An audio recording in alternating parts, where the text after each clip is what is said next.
जैसे कहावत है, दो लड़े और तीसरा को फ़ायदा हो। क्या इस चुनाव में ऐसा कुछ हो सकता है क्या? हो सकता है, क्यों नहीं हो सकता है। इस चुनाव में हो सकता है। प्रदीप यादव जी और निशिकांत जी की लड़ाई में मेरी जीत हो सकती है। जीत का दावा पेश करते हैं आप, सवाल उठाते हैं निशिकांत दुबे की संपत्ति पर। अगर आप जीत करके आते हैं, अगर जनता का साथ सपोर्ट मिलता है, तो क्या आप निशिकांत दुबे का संपत्ति को जांच करवाएंगे? निश्चित तौर पर मैं जीतूं या हारूं, मैं निशिकांत दुबे की संपत्ति की जांच कराऊंगा। मैं आज इस चैनल के माध्यम से कहना चाहता हूं, अगर गोड्डा लोकसभा के उनके समर्थक निशिकांत दुबे जी के सांसद योजना का 15 साल सांसद मत से बनाया, 15 फोटो खाली लगा दे, शिलान्यास किया हुआ, योजना तो छोड़ दीजिए, हुआ नहीं है, 15 शिलान्यास का फोटो लगा दे। मैं चाहता हूं कि मैं अगर चुनाव जीतूंगा तो सबसे पहले जो कॉरिडोर का प्रोजेक्ट है उसका मैं विरोध करूंगा। अच्छा। हम लोग तो जो है जनरल बोगी वाले आदमी हैं, हम लोग तो जनरल बोगी की बात करेंगे। हम लोग तो छोटे लोग हैं, हम लोग तो बड़े लोग हैं नहीं। सांसद जी बड़े आदमी हैं, वो चौपर से चलते हैं, 90 लाख किराया देते हैं, 80 लाख किराया देते हैं। हम लोग छोटे आदमी हैं, हम लोग तो जमीन की बात करेंगे। हम लोग तो कमल मिले या न मिले, कीचड़ आपको लगना तय है। अगर आप कमल की तरफ जाएंगे तो आपको कीचड़ लगना तय है, इसमें कोई आपको नहीं रोक सकता है। नमस्कार। हिंदुस्तान का सबसे बड़ा सवाल है कि कौन बनेगा देश का अगला प्रधानमंत्री। इसी सवाल का जवाब ढूंढने के लिए हम देश के लगभग बहुत सारे लोकसभा क्षेत्रों में जा रहा हूं। इसी कड़ी में चुनावी यात्रा के दौरान हम पहुंच चुके हैं झारखंड के गोड्डा लोकसभा चुनावी क्षेत्र में, और यहाँ पर चुनावी रणभेरी में बहुत सारे प्रत्याशी आ चुके हैं। अभी जिस वक्त जो आप मेरे साथ मौजूद हैं, आप इनके पकड़े हुए दाढ़ी पर मत जाइएगा। इनके कलम में वो ताकत है, कलम में वो धार है कि अच्छे अच्छे दिग्गजों को, अच्छे अच्छे खिलाड़ी को पसीना छोड़ा चुके हैं, और पत्रकारिता के क्षेत्र में अपने आप को लोहा मनवाने के बाद अब आ चुके हैं चुनावी मैदान में। अब चुनावी मैदान में क्या कुछ होता है ये देखना बाकी है। जहां पर मौजूद हैं, यहां पर आखिरी चरण में चुनाव है, यानी कि 1 तारीख को और 4 तारीख को परिणाम आ जाएगा। मात्र 3 दिन का फासला है। हम इनसे चर्चा करेंगे आखिर चुनावी मैदान में आने का क्या वजह है। और सवाल सबसे बड़ा ये बनता है कि इस क्षेत्र में 2 राष्ट्रीय पार्टी, दिग्गज पार्टी, जो कि बहुत रसूखदार हैं, जिसके पास पैसा है, पावर है, उसके खिलाफ ही चुनावी मैदान में उतर गए हैं। क्या मनसूबा है और क्या विचार, इस पर हम चर्चा करते हैं। सबसे पहले भैया जी, हर हर महादेव। हर हर महादेव। आपको और आपकी पूरी टीम को बहुत बहुत हार्दिक बधाई। आप लोकसभा में जो चुनावी प्रक्रिया है उसमें लोकतंत्र के चौथे स्तंभ को आप लोग मजबूत कर रहे हैं, इसके लिए बहुत बहुत धन्यवाद आपको। पहला सवाल बनता है, जिस तरह से अगर बात करते हैं गोड्डा लोकसभा क्षेत्र में बहुत बड़े बड़े दिग्गज हैं, राष्ट्रीय पार्टी के उम्मीदवार हैं और बहुत बड़े रसूखदार हैं, उसके पास पैसा भी है, पावर है, कैसे उठको पटकनी दे पाएंगे? देखिए, मैं आपको एक बहुत क्लियर बात बताना चाहता हूं जी, कि कई लोग देश के कई लोकसभा क्षेत्रों में अभी चुनाव हो रहा है जी। गोड्डा लोकसभा एकमात्र ऐसा लोकसभा क्षेत्र है यो यहाँ विंडो इलेक्शन हो रहा है। विंडो इलेक्शन का मतलब क्या होता है कि भारतीय जनता पार्टी से 3 टर्म के जीते सांसद निशिकांत दुबे जी हैं जी, एक तरफ।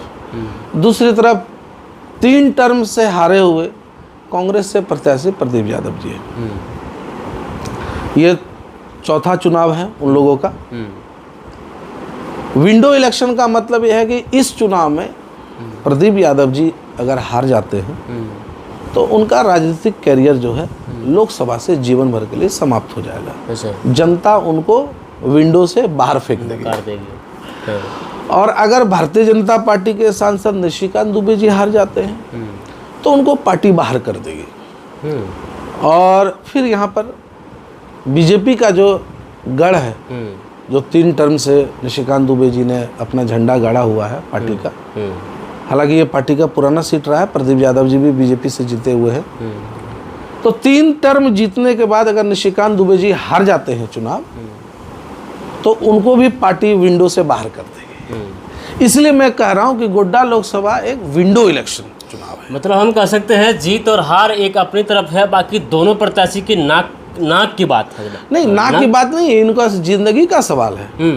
जिंदगी निशिकांत दुबे जी के जिंदगी का सवाल है, प्रदीप यादव जी के दोनों के राजनीतिक जिंदगी का सवाल है। निशिकांत जी अगर चुनाव हार जाते हैं तो फिर उनको भारतीय जनता पार्टी कभी टिकट नहीं देगी, और प्रदीप यादव जी अगर चुनाव हार जाते हैं तो कांग्रेस या कोई भी पार्टी फिर उनको टिकट नहीं देगी, भरोसा नहीं कर पाएगी। कभी कैसे करेगी? हर बार आप चुनाव लड़ते हैं और हर बार हार जाते हैं, बिल्कुल। तो आपको क्यों टिकट देगा? दरअसल हम यहाँ पर बताना चाहेंगे, जिस तरह से सर जी भी बता रहे हैं, दोनों का राजनीतिक कैरियर का सबसे बड़ा सवाल है, दांव पर लगी है। इस दांव को यहाँ की जनता किस तरह से खेलती है, इस पे हम चर्चा करेंगे। लेकिन ये चर्चा करने से पहले आप इस चुनावी मैदान में जब देख रहे हैं, इतनी टक्कर है, कांटे की टक्कर है, और ऐसे मामूली से एक पत्रकार कह सकते हैं, और जानते हैं कि आज के डेट में वोट के लिए पैसा और पावर दोनों जरूरी है सर, ऐसे में कैसे आपको क्यों यहाँ की जनता मतलब वोट क्यों देगी? देखिए, मैं इस चीज़ को नहीं मानता हूँ कि जनता पैसा को देखकर वोट देती है। अच्छा। अगर पैसे से प्रधानमंत्री बनते तो अडानी और अंबानी प्रधानमंत्री होते। जी, ये बात भी सही है। नरेंद्र मोदी प्रधानमंत्री क्यों होते? अगर अडानी अंबानी के पास पैसा है तो हर जगह पैसा देते। गोड्डा लोकसभा में भी अडानी का प्लांट चल रहा है। अडानी को अगर लगेगा कि ये मेरा है तो अपने साले बहनों को किसी को भी खड़ा कर देते, या खुद ही किसी स्टाफ को खड़ा कर देते। निशिकांत दुबे जी को लोग कहते हैं कि अडानी का आदमी है, ये आदमी है, वो आदमी है, ये अलग इशू है, पर वो पार्टी के सिंबल से लड़ते हैं, वो पार्टी के आदमी हैं। तो मैं इस चीज़ को नहीं मानता हूँ कि गोड्डा लोकसभा के चुनाव में पैसा कोई मतलब है, क्योंकि यहाँ की जनता बहुत गरीब है, और यहाँ की जनता पिछले कई सालों से जो है विकास को देखने के लिए तरस रही है।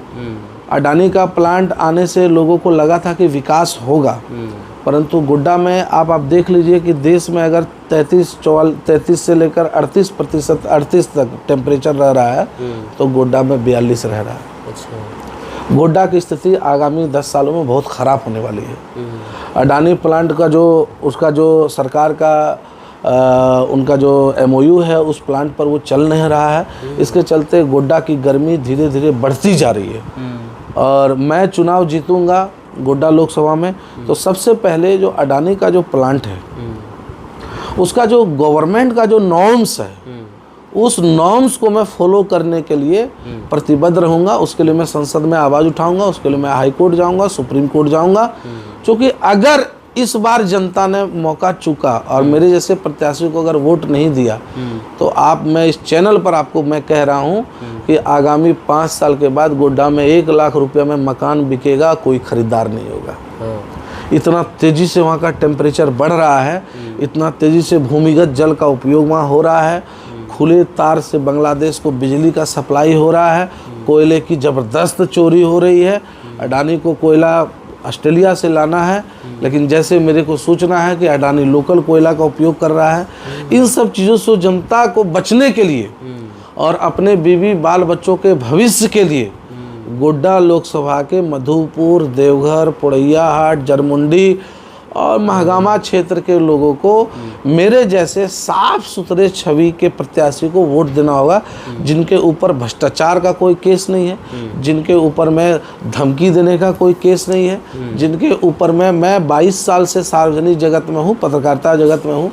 आज तक कोई एक आदमी गोड्डा लोकसभा से क्षेत्र का पूरे देश में कोई नहीं कह सकता है कि उदय शंकर खवाड़े जी ने 5 लाख रुपया ले लिया या 50,000 रुपया ले लिया या 500 रुपया ले लिया। मैं आपके मंच से कहना चाहता हूँ, अगर कोई आदमी है देश में जो ये कह सके कि उदय जी हमसे 500 रुपया ले लिए हैं, वापस नहीं किए। मैंने अपनी ज़िंदगी बहुत मजबूती से जी है और ईमानदारी से जी है, और पत्रकारिता के क्षेत्र में भी जब कई पत्रकार किन्हीं के चरणों में पड़े रहे, उस समय भी मैं जो है उनके चरणों में नहीं गया, क्योंकि मैं सिर्फ एक ही के सामने सर झुकाता हूँ, वो है ऊपर वाला।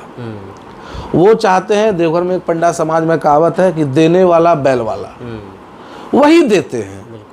अगर उनके सामने और मैं बैल वाला से मांगता हूँ कि इस बार जो है वो हमको गोड्डा लोकसभा की जनता को सेवा करने का मौका दे। मैं बड़ा भावुक हो जाता हूँ कि एक प्रत्याशी दिल्ली में रहता है, उसका परिवार विदेश में रहता है, और जनता सिर्फ ये सोचकर वोट देती है कि ये मेरा विकास करेगा, अगर वो उनका विकास कर रहे हैं तो उनका शपथ पत्र देख लीजिए, अनाप शनाप संपत्ति कमा रहे हैं। आप सवाल उठाते हैं निशिकांत दुबे की संपत्ति पर। अगर आप जीत करके आते हैं, अगर जनता का साथ सपोर्ट मिलता है, तो क्या आप निशिकांत दुबे का संपत्ति को जांच करवाएंगे? निश्चित तौर पर मैं जीतूं या हारूं, मैं निशिकांत दुबे की संपत्ति की जांच कराऊंगा। मैं संबंधित फोरम में जाऊंगा, हाई कोर्ट जाऊंगा, MP MLA कोर्ट जाऊंगा, ED CBI के दफ्तर जाऊंगा, मैं हर जगह जाऊंगा। चूँकि जो संपत्ति उन्होंने अर्जित की है वो हमारी मिट्टी है, हमारी भूमि है। मैं मर जाऊंगा लेकिन मैं उनको अवैध तरीके से यहाँ की मिट्टी को हड़पने नहीं दूंगा। ठीक है, जिससे आपका माटी, आपका पानी, आपका वातावरण में वो आकर के पैसा कमा रहे हैं। आप जांच की बात करते हैं, लेकिन सवाल ये उठता है कि एक मामूली सा इंसान आपका मतलब सुनेगा क्या? लगता है देखिए, भरोसा कहाँ है? देखिए, सहारा के लोग भी यही समझ रहे थे। हाँ। सहारा से बड़ा पैसा वाला निशिकांत दुबे नहीं है जी। एक आम इंसान खड़ा हुआ और पूरा सहारा एम्पायर खत्म कर दिया। आप इस देश के लोकतांत्रिक प्रक्रिया, इस देश के मतदाताओं का पावर आप नहीं जानते। इस देश का जो कानून है ना, ये कानून एक गरीब से गरीब, ईमानदार से ईमानदार, छोटे से छोटे व्यक्ति को, देश के शीर्ष दिग्गज आदमी को जमींदोज करने का अधिकार देता है। ये बाबा साहब का दिया हुआ संविधान है, ये बाबा साहब का बनाया हुआ संविधान है। इसमें मेरे ही जैसे लोग, दिग्गज लोग को धराशायी कर सकते हैं। बाकी तो जो थोड़ा सा पैसा उसका कमा लिया हो तो डरा हुआ है, वो तो खुद ही डरा हुआ, वो क्या लड़ेगा। आप संविधान की बात करते हैं, जिस संविधान के रास्ते पे चलकर आप निशिकांत दुबे के खिलाफ जांच करवाएंगे, 400 पार का नारा जो दे रहे हैं, 400 पार अगर होता है तो संविधान में छेड़खानी कर देगा, आपका कहाँ बात सुनी जाएगी? देखिए, पहले तो यह बात आप जान लीजिए, 400 पार का नारा अभी बंद हो गया है, दो तीन चरण के बाद। कई अखबारों में विज्ञापन भी आ रहा था 400 पार का, वो बंद हो गया। टीवी चैनल में भी बंद हो गया। अब कोई भारतीय जनता पार्टी का नेता अब की बार 400 पार नहीं बोल रहा है। अच्छा, ये 2-4 दिन से? हाँ, ये खत्म हो गया। नहीं, वो देश में अभी देश में माहौल जो है वो 400 पार का नहीं है। देश में लोग अब भारतीय जनता पार्टी के नेता, मैं देश की बात तो नहीं करूंगा, मैं गोड्डा लोकसभा की ही बात करूंगा, क्योंकि यहीं से देश है, यही देश है। मैं आपको दावे से कह सकता हूं कि निशिकांत दुबे जी को इस बार चुनाव में बमुश्किल से अगर 1.5 से 2 लाख वोट मिल जाए तो आश्चर्य का बात होगा। जनता अब कुछ नहीं बोल रही है, जनता के भीतर में गुस्सा है। आप करोड़ों अरबों की संपत्ति कमा रहे हैं, आप जो है अपने बच्चे को विदेश में पढ़ा रहे हैं, आप यहाँ के लोगों को कितना, यहाँ का आदमी, ठीक है मानिए ठीक है, यहाँ का कितना आदमी को आपने पिछले 15 साल में कितने बच्चे को विदेश में पढ़ाई के लिए मदद किया? क्या यहाँ के लोग पढ़ने वाले नहीं हैं? गोड्डा लोकसभा के लोग पढ़ने वाले नहीं हैं? आप ही का बच्चा विदेश में पढ़ेगा, हमारा बच्चा विदेश में नहीं पढ़ेगा।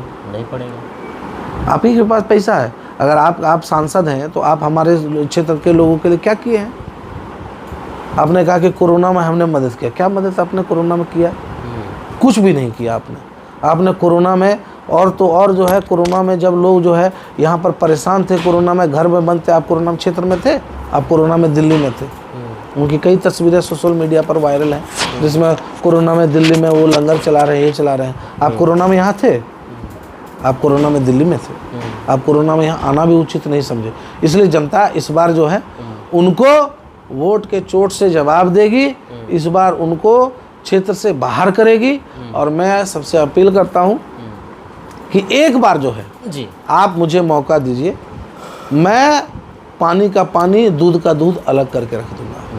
आखिरी में वीडियो के अंत में यहाँ गोड्डा लोकसभा के जनता को, खासकर देवघर में जितने भी लोग हैं, क्योंकि देवघर पूरा गोड्डा लोकसभा का केंद्र बिंदु बना हुआ है, लगभग यहीं के ज़्यादातर लोग हैं, यहाँ के मतदाताओं के गोड्डा लोकसभा जनता को क्या संदेश या फिर क्या अपील करना चाहेंगे? देखिए, मैं देवघर के मतदाताओं से कहना चाहता हूँ कि मैं अगर चुनाव जीतूंगा तो सबसे पहले जो कॉरिडोर का प्रोजेक्ट है उसका मैं विरोध करूँगा। अच्छा, कॉरिडोर जो है वो यहाँ के लोगों को रोजगार ख़त्म करने का, यहाँ के लोगों को एक सामाजिक जो मोहब्बत है, प्रेम है सभी जातियों का, उसको तोड़ने का सबसे बड़ा कारण है ये कॉरिडोर। सबको अलग थलग करने का प्रयास है। ये फूट डालो राज करो का प्रोजेक्ट है कि सबको अलग कर दो, पेड़ा बेचने वाले को अलग कर दो, माला बेचने वाले को अलग कर दो, पंडा समाज को अलग कर दो, जो व्यवसायी समाज है मारवाड़ी समाज को सबको अलग कर दो, सबको अलग कर दो। ये लोग साथ में संयुक्त, अभी तक साथ में ही लोग हैं, पंडा समाज, मारवाड़ी समाज, बनिया समाज, जितना भी समाज है सब लोग साथ में है।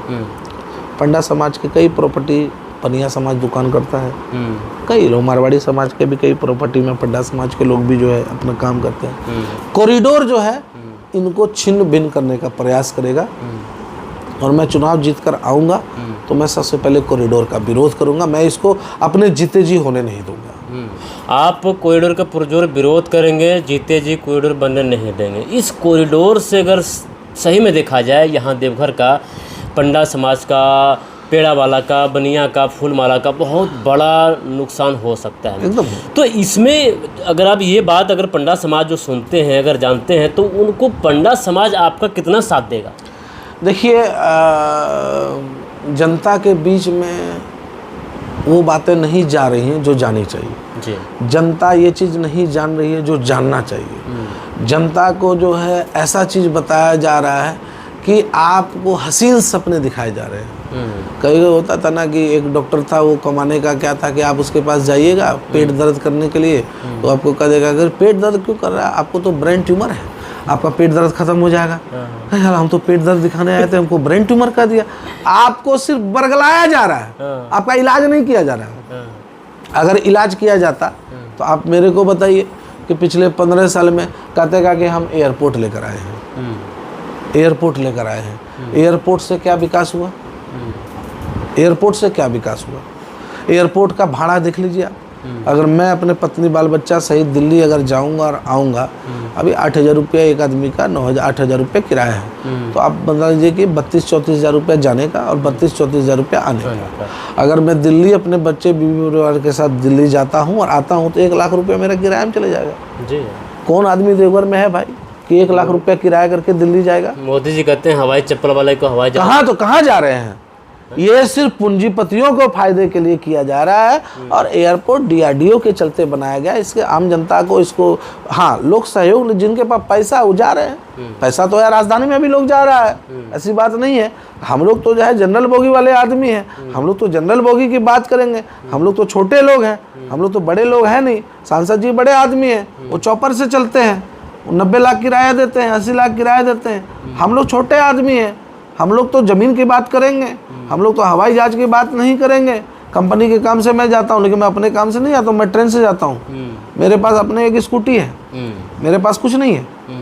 मैं स्कूटी, कंपनी का कार है, कंपनी का कार होता है तो कंपनी के कार से जाता हूँ, नहीं तो मैं तो अपने स्कूटी से घूमता हूँ। सांसद के पास बहुत सारा चीज़ है, वो बड़े लोग हैं। उन बड़े लोगों की तुलना आप हम लोग से कर रहे नहीं है।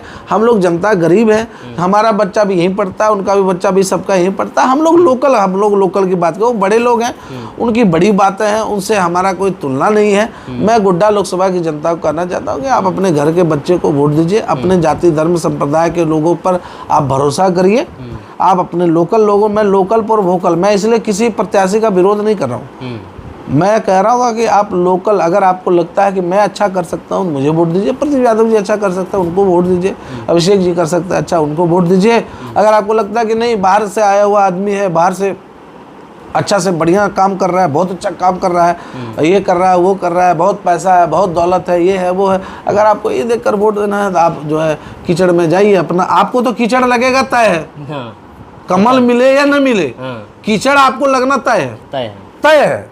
अगर आप कमल की तरफ जाएंगे तो आपको कीचड़ लगना तय है, इसमें कोई आपको नहीं रोक सकता है। हाँ, फूल मिले या ना मिले ये तो बात की बात, गारंटी नहीं है। क्या पता आपको लग रहा है कीचड़ अभी इतना कम है, पता चला कमल जहाँ वहाँ यहाँ तक कीचड़ है, गए आप, खेला खत्म हो गया आपका।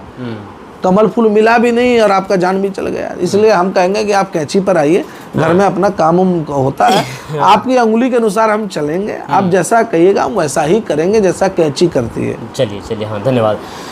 बड़े लोग बड़ी बड़ी बातें करेंगे, लेकिन जिस तरह से उदय शंकर खवाड़ जी बताते हैं कि हम आपके लोकल बेटा हैं, यहाँ का प्रत्याशी हैं, आप सबके लिए हमेशा खड़े रहेंगे। इनका बड़ा दिलचस्प है, कैंची छाप है, आपकी उंगलियों के अनुसार काम करेगा। जिस तरह से जब आपको जैसे ज़रूरत पड़ेगा आपके बीच खड़े रहेंगे। बाकी ये पूरी तरह से लोकतंत्र आपको आज़ादी देती है, आप वोट डालने के लिए स्वतंत्र हैं, जहां डाल सकते हैं ये आपकी मर्जी है। बाकी हमारा प्रयास है कि इनकी भी बातें आप तक पहुंचनी चाहिए, जनता प्लस के माध्यम से हम आपको पहुंचा रहे थे। वीडियो पूरा देखिए, अपनी बात कमेंट बॉक्स में ज़रूर लिखिए और 1 तारीख को वोट देने ज़रूर जाइए। चर्चाएँ हो गई, चर्चा के बीच में इन्होंने बताया कि लोग अभी क्या कहते हैं, उदासीन है, यहाँ वोट का कोई चहल पहल नहीं है। ये उदासीनता कहीं न कहीं लोकतंत्र में एक खतरे की निशानी है। जहाँ पर भी देखते हैं वोट का प्रतिशत गिरता जा रहा है। हम नहीं चाहते कि गोड्डा के भी वोट प्रतिशत गिरे। उसको जाइए, मतदान बॉक्स तक जाइए, ईवीएम मशीन तक जाइए, अधिक से अधिक संख्या में जाइए, ईवीएम का बटन दबाइए जिसको आप दबाना चाहते हैं। लेकिन 1 तारीख को गोड्डा लोकसभा क्षेत्र में वोट है, 4 तारीख का आपका परिणाम आएगा। जिसको आप वोट करेंगे, आपका प्रत्याशी जीतेगा, उसका प्रतिनिधि करने वाले देश में अगला प्रधानमंत्री बनेगा। क्या राहुल गांधी पहली बार बनेंगे या मोदी जी तीसरी बार बनेंगे, ये देखना बाकी है। हम वो भी आपको दिखाएंगे जनता प्लस के माध्यम से। तब तक के लिए जय हिंद, जोहार झारखंड, नमस्कार।